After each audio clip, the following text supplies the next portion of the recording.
Hello बच्चों, आज class 12th के लिए हमारा सेकेंड टॉपिक जो कि हमने फर्स्ट वीडियो में देखा था, जहां मैंने आपको माइंड मैप बताया हुआ है कि 5 हेडिंग्स लिखाई हैं। तो पहली हेडिंग हमारी कंप्लीट हो चुकी है। अब सेकेंड हमारी हेडिंग है, आप देखिए वहाँ पर आपने नोट किया हो तो factor affecting the rate of reaction. तो टोटल 5 फैक्टर्स हैं, उन्हीं को हम डिस्कस करेंगे आज। तो सबसे पहला फैक्टर बच्चों हमारा ये है nature of reactant. Nature of reactant में नंबर 1 नेचर ऑफ रिएक्टेंट।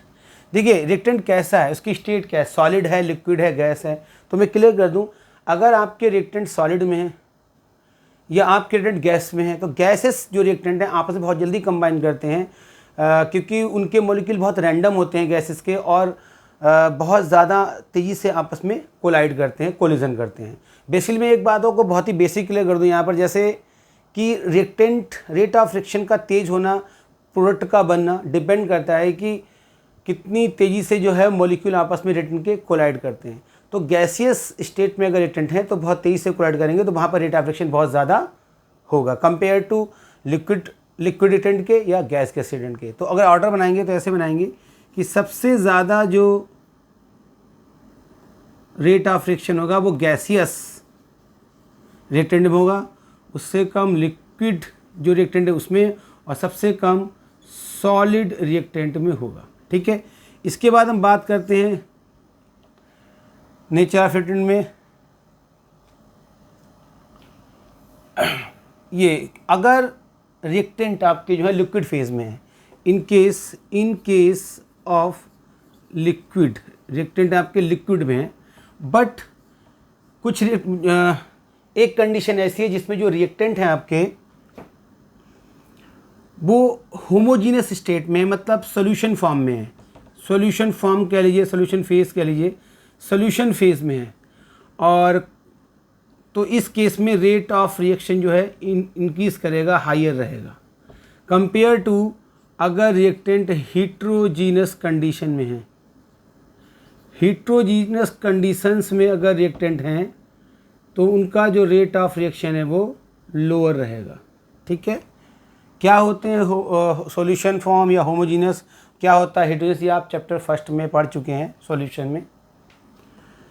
ऐसे हम बात करें, एक और इसमें नेचर की बात है, अगर वीक बॉन्ड वाला रिएक्टेंट है तो उसका रेट ऑफ रिएक्शन फास्टर होगा, और अगर स्ट्रॉन्ग बॉन्ड वाला रिएक्टेंट है तो उसका जो रेट ऑफ रिएक्शन है वो लोअर रहेगा। जैसे एग्जांपल देखिए, यहाँ पे एक रिएक्शन है हमारे पास 2NO + O2 2NO2। यहाँ पर ये फास्टर है, इसका रेट है, ये बहुत रिएक्शन फास्ट है।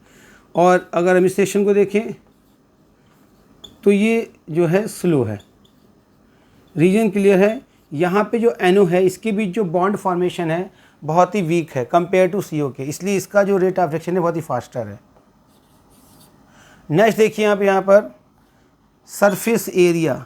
देखिए अगर रिएक्टेंट का सरफेस एरिया ज़्यादा है, सरफेस एरिया इंक्रीजेस, तो उसका रेट ऑफ रिएक्शन भी क्या होगा, इंक्रीज़ करेगा। इसका बहुत सिंपल एग्जांपल है, देखिए एक आपके पास पाउडर्ड कोल है और एक आपके पास लंप ऑफ कोल है। तो जो पाउडर्ड कोल आपका होता है, पाउडर्ड कोल, तो पाउडर्ड कोल बहुत तेज़ी से बर्न होता है compare to lump of coal के। ठीक है, क्योंकि पाउडर्ड कोल का जो सरफेस एरिया है वो बहुत ज़्यादा होता है compare to lump of coal के।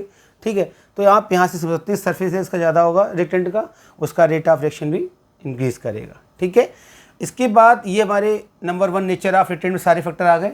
अब दूसरा हमारा जो यहाँ पर है, दूसरा सेकेंड, मैं इसे रब करता हूँ थोड़ा सा, आप इसे पिक ले लीजिए। ओके, तो देखिए सेकेंड जो हमारा फैक्टर होगा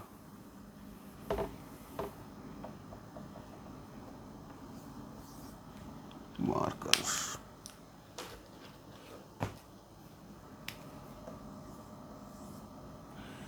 सेकेंड फैक्टर हमारा है कंसंट्रेशन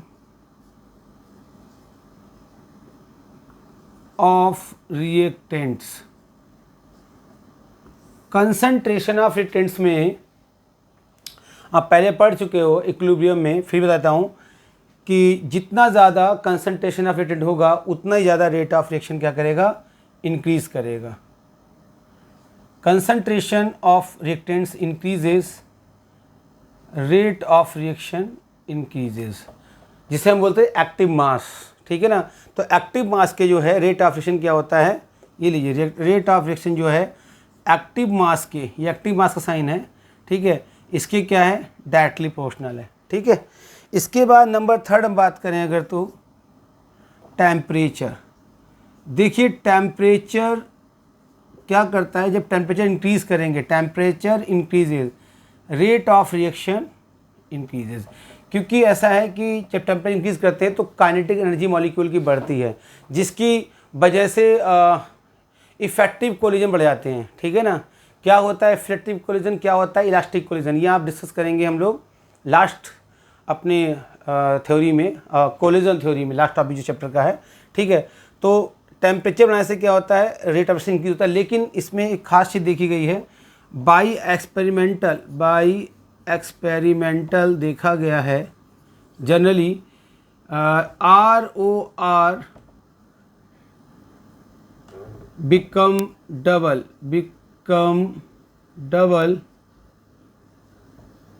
when temperature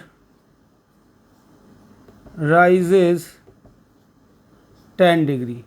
10 डिग्री तक, मतलब जो भी कंडीशन है उसमें अगर 10 डिग्री आपने टेम्परेचर बढ़ा दिया तो रेट ऑफ रिएक्शन पहले के मुकाबले डबल हो जाएगा। ऐसा जनरली देखा गया है, बाई एक्सपेरिमेंट ऑब्जर्व किया गया है, ठीक है। नंबर 4 हमारा है लाइट, एक और है कैटलिस्ट बच्चों, कैटलिस्ट। देखिए कैटलिस्ट दो टाइप के होते हैं, ऐसे केमिकल होते हैं जो रेट ऑफ रिएक्शन को इन्हेंस भी करते हैं और डिक्रीज भी करते हैं। मतलब एक तो होते हैं पॉजिटिव कैटलिस्ट, एक होते हैं निगेटिव कैटलिस्ट। तो सीधी सी बात है, कौन सा कैटलिस्ट आपने यूज़ किया डिपेंड करता है उस पर कि रेट ऑफ रिएक्शन इंक्रीज करेगा या रेट ऑफ रिएक्शन डिक्रीज करेगा।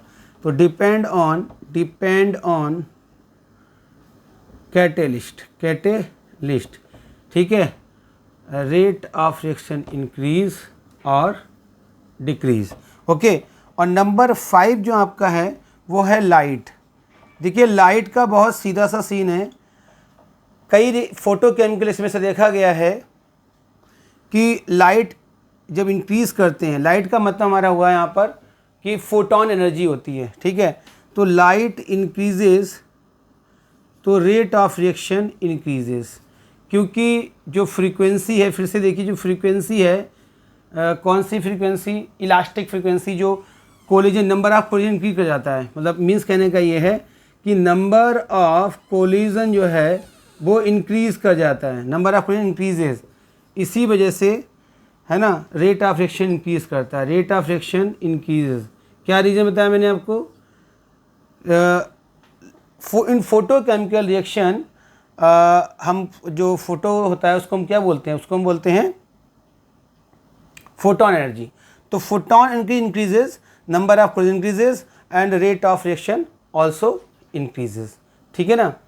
तो ये मैं आपका लास्ट 5 फैक्टर था, तो मैंने सारे आपको फैक्टर बता दिए हैं, ठीक है। नेक्स्ट जो टॉपिक होगा हमारे अगली वीडियो में होगा, जैसे अभी तक हमने पहली हेडिंग फिनिश की है अगर आप ध्यान दें तो, जिसमें था chemical reaction and chemical reaction, और उसमें आपका था कि हम कैसे जो है एक्सप्रेस करें रेट ऑफ रिएक्शन को, जो आपने पीछे सीखा, ठीक है, डिफरेंशियल फॉर्म में सीखा था आपने, और एवरेज रेट आपने वहाँ पे देखा था। और सेकेंड हेडिंग हमारी factoring of the rate of reaction जो आज कंप्लीट हो गया। तीसरी आप देखेंगे हमारा, तो थर्ड आपका जो हेडिंग है वो है rate law expression and rate constant, okay. Thank you बच्चों।